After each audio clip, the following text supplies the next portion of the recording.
Okay, after a long search मुझे कुछ ये बनाने की इच्छा है. Let's see how it's turned out, and I'm not pro in it, but still I tried always. So अभी भी ट्राई कर सकते हैं. और इसके साथ मैं आपको एक स्टोरी भी बता सकती हूँ. सो आप भी इंगेज रहो और मैं भी इंगेज रहूँ.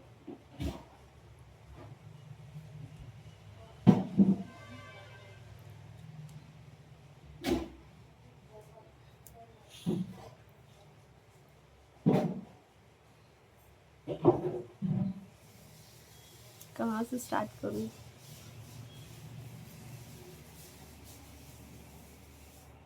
I need to start from this way.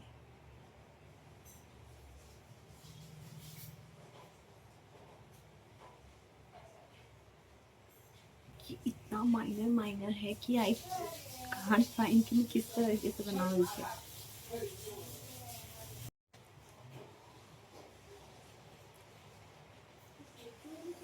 I don't know after the operation मुझे ना ऐसे बोन्स पेन हो रहे हैं, जॉइंट्स पेन हो रहे हैं, पैर में पेन हो रहे हैं, पता नहीं क्या हो रहा है. So stuck. Okay, almost half of mine is done. So I thought कि चलो एक story बताती हूँ.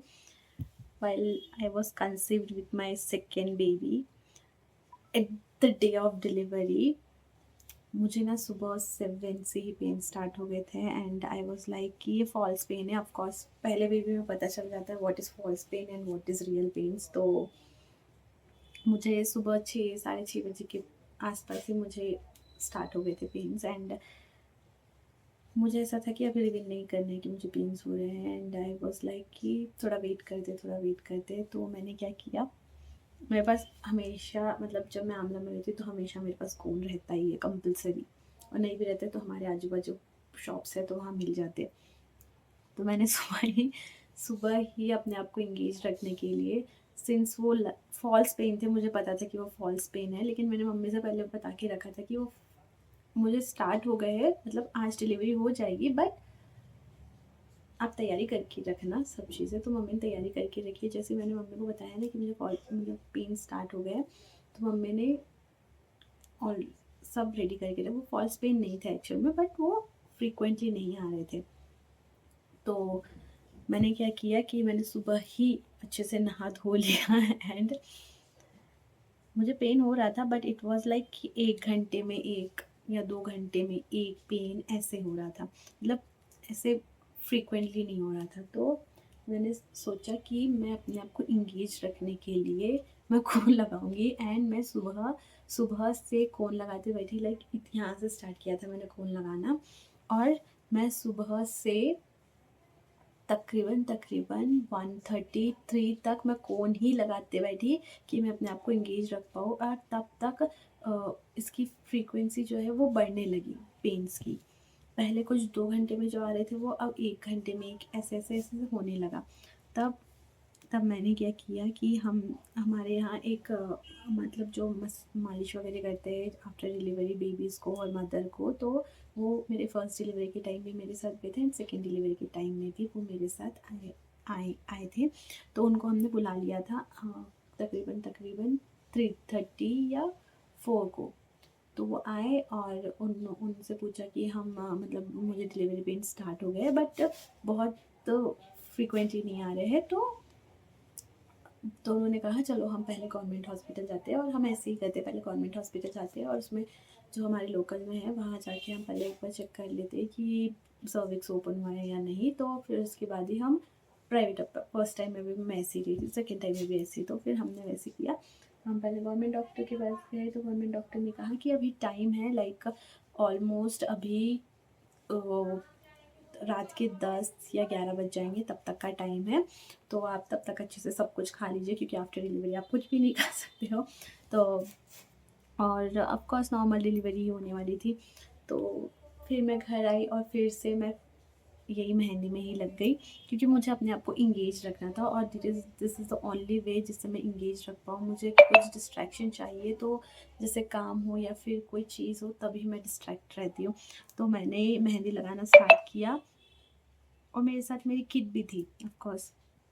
तो उसका भी परेशान करना तो बनता ही था, तो मैं थोड़ी डिस्ट्रैक्टेड ही थी। और हम फिर उसके बाद, और गवर्नमेंट हॉस्पिटल में ऐसा है कि भाई अगर तुम आ गए हो तो प्लीज़ रुक जाओ और यहीं पे डिलीवरी कराओ, लेकिन मेरा गवर्नमेंट हॉस्पिटल में कराने का बिल्कुल मन थी था, क्योंकि मैंने ऑलरेडी 2-3 केसेस सुने थे कि वो लोग पेन किलर्स नहीं देते। और सीरियसली बताऊँ तो मैं पेन सह लेती हूँ, बट इतना पेन भी नहीं सह सकती यार।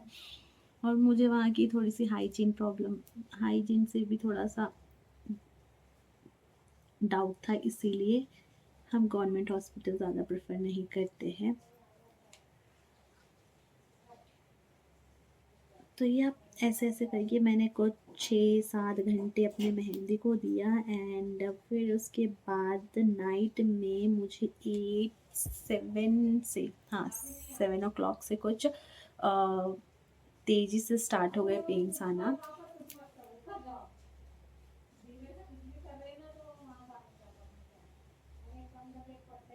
तो 7-7:30 से मुझे कुछ पेन ज़्यादा आना स्टार्ट हो गया। तो we were like now it is the final time and अभी हमें जाना चाहिए। तो हमने कुछ 8:30 से स्टार्ट किया अपना बैग पैक करना। और यहाँ से बैतूल कुछ 35 किलोमीटर्स या 40 किलोमीटर्स होगा, तो हमें वहाँ जाना था। तो हम निकले यहाँ से 10 को निकले होंगे, 10:30 को निकले थे आई गेस। 10:30 को निकले थे और वहाँ पहुँचे हम,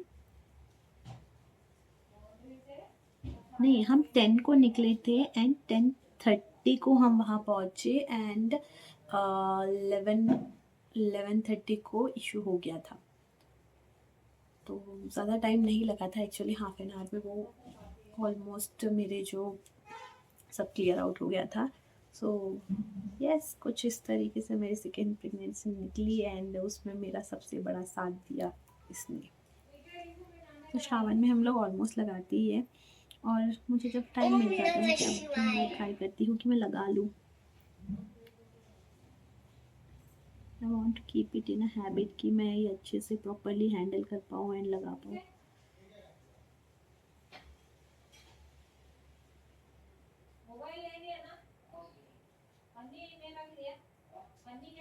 जब इशू हुआ तो सब लोगों ने कहा कि तुम कोई शादी में जाकर आए हो। नहीं नहीं, मैंने कहा मैंने स्पेशली डिलीवरी के लिए ये लगाया है क्योंकि मुझे अपने आप को डिस्ट्रैक्टेड रखना था। और फाइनली वो आया, बहुत खुशी मिली मुझे जब वो आया, क्योंकि that was my second pregnancy and I was like अब हो गया, बस मेरे से नहीं हो रहा है।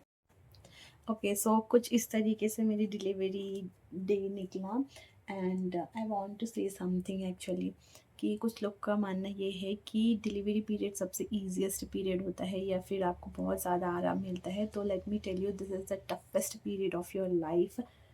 आप इमेजिन भी नहीं कर सकते कि आपसे ज़्यादा लोगों के मूड स्विंग्स होते हैं और स्पेशली व्हेन एनवायरनमेंट में हो तो इट्स और डिफ़िकल्ट हो जाता है। बट ये भी है कि आप ज़्यादा टफ हो जाते हो और आपको ये पहले से ही पता चल जाता है कि आपको अकेले ही सब कुछ सँभालना है एंड आप उसके लिए प्रिपेयर हो जाते हो during the pregnancy period. So मुझे ऐसा लगता है I am strong enough to handle my kids alone and मैं कर सकती हूँ और कर भी लिया है मैंने। तो मुझे ये रिग्रेट कभी नहीं रहा कि मैंने कुछ नहीं किया। एंड कुछ लोग का ये भी कहना है कि normal delivery and C section delivery बहुत नॉर्मल डिलीवरी वाली, कुछ लोग ये सोचते हैं कि नॉर्मल डिलीवरी इजी हो जाती है, कुछ लोग ये कहते हैं कि सी सेक्शन डिलीवरी नहीं यार, दोनों इसमें पेन होता है एंड उसको एक गर्ल को ही करना पड़ता है। तो नो वन इज़ रिस्पॉन्सिबल और no one can take girl out of that situation कि वो पेन कोई और बेयर कर ले। नहीं, she only have that confidence and that rights, उसका जन्म सिद्ध अधिकार है उस पेन पे। तो या C section and normal delivery में दोनों में ही पेन होता है। लोग ये कहते हैं कि बॉयज़ की जो माएँ होती है वो ज़्यादा रिस्पेक्ट के काबिल है। तो let me tell you one thing, जो गर्ल हो और बॉय हो दोनों की ही डिलीवरी होती है और दोनों की डिलीवरी में ही पेन होता है। तो दोनों की माँओं को ही इक्वल रिस्पेक्ट मिलना चाहिए। So yeah, that's it for the video. If you like the video, let me know in the comments below. Thank you so much for watching. Bye bye. So this is how मैं mehndi looking right now, और कल मैं जल्दी से जाके अपने बच्चों से मिलूँगी। Okay guys, I'm done with my mehendi. I hope it's looking good. That's it for the video. If you like the video, let me know in the comments below, and how do you like my story, let me know in the comments below. Thank you. Bye bye.